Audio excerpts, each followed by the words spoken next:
আৰু মাত্ৰ কেইটামান মুহূৰ্তৰ পাছতেই আমাৰ সকলোৰে মৰমৰ জুবিন গাৰ্গ গৈ অসমত উপস্থিত হ'বগৈ।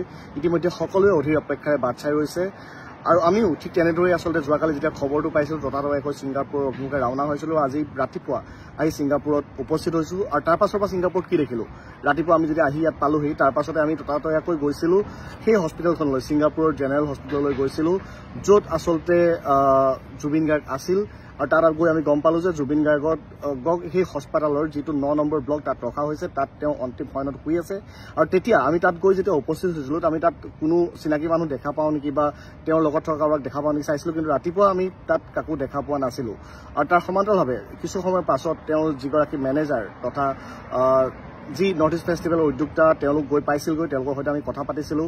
আৰু সেই সময়ত আমি যেতিয়া জুবিন গাৰ্গৰ মেনেজাৰজনৰ সৈতে কথা পাতিছিলোঁ তেওঁ আজিও কিন্তু সেই দাম্ভিকতা ভৰা যি বেপেৰুৱা স্বভাৱ আজিও তাৰ বিপৰীত দেখা পোৱা নগ'ল। কিয়নো বিভিন্নজনে আমাক সেই সময়ত কথা পাতিছিল, আমাৰ সৈতে বিভিন্নজনে অসমৰ পৰা কৈছিল যে এবাৰ তেওঁলোকে জুবিন গাৰ্গক চাব বিচাৰে, মৰ্মৰ শিল্পীজনক এবাৰ তেওঁলোকে চাব বিচাৰে। সেই কথাৰ বাবে আমি তেওঁৰ সৈতে কথা পতাৰ চেষ্টা কৰিছিলোঁ, কিন্তু তেওঁৰ উত্তৰ আছিল এনেকুৱা ধৰণৰ যে লাজ নাই নেকি, কিয় এইবোৰ কৰিব লাগে। এই খংটো দেখুৱাই যদি কালি জুবিন গাৰ্গক তেওঁ ৰখুৱালে হয় তেতিয়াহ'লে হয়তো কালি সেই ঘটনাটো নহ'লে হয়।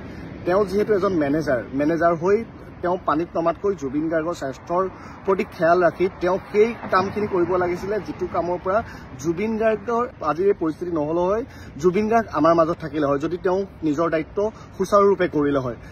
এইখিনি মোৰ মনৰ ভাৱ, বাকী নাজানো, বাকীখিনি ৰাইজে জানে কোন ভাল কোন বেয়া, কিন্তু মই যিখিনি দেখিলোঁ আজি ইয়াত আহি সেইখিনিৰ পৰা মোৰ এই অনুভৱ।